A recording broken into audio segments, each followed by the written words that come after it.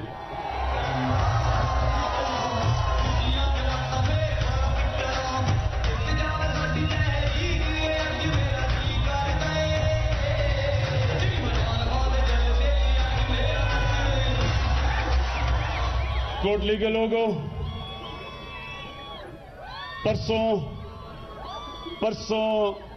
آپ نے ووٹ اپنی دینی ہے. یہ سمجھے کہ اس ووٹ سے آپ نے اپنا مستقبل بدلنا ہے. کیونکہ صرف یہی نہیں کہ میں نے جو 2 چیزیں آپ کو بتائی کہ ایک تو سارے کشمیریوں کا اس وقت جو مقبوضہ کشمیر میں جس طرح دلیری سے جدوجہد کر رہے ہیں ہمارے نوجوان، ایک تو ہمارا سارا دل ان کے ساتھ ہے، دعائیں ان کے ساتھ ہیں، اور کیس انشاءاللہ میں ان کا لڑوں گا. لیکن دوسری کہ ہم نے اپنے ملک میں لوگوں کو غربت سے نکالنا ہے جس طرح چائنا نے اپنے ملک میں لوگوں کو غربت سے نکالا پچھلے 30 سال میں. اور اس کے بعد جو میں نے کشمیر میں دیکھا، ہم نے جب پختونخوا کے 5 سال 2013 اور 2018 کے بیچ میں جب وہ صوبے میں سب سے تیزی سے غربت کم ہوئی تھی پختونخوا میں، اس ایک وجہ یہ تھی کہ ہم نے وہاں ٹورزم بہت تیزی سے بڑھائی. 5 سالوں میں ٹورزم دگنی سے تگنی کر دی پختونخوا میں. اسی طرح آزاد کشمیر، یہ ایک اللہ نے آپ کو خوبصورت ترین علاقہ دیا ہے. اب اس کے اوپر ہم انشاءاللہ ٹورزم پہ زور لگائیں گے اور اس کی وجہ سے انشاءاللہ آپ کے نوجوانوں کو باہر نوکریاں ڈھونڈنے نہیں جانا پڑے گا.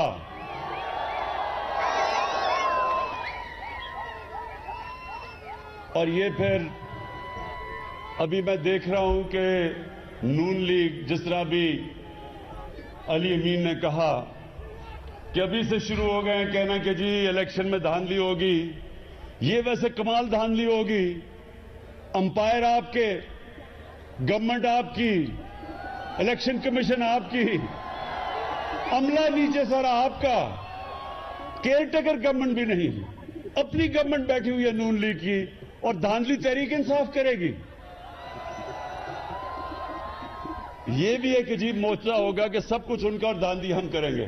انشاءاللہ 25 تاریخ کو ایک بہت بڑی تبدیلی آئے گی آزاد کشمیر میں, اور اس تبدیلی کے بعد پھر میں کوٹلی میں آ کے آپ سے ملاقات کروں گا. پاکستان زندہ باد, کشمیر زندہ باد.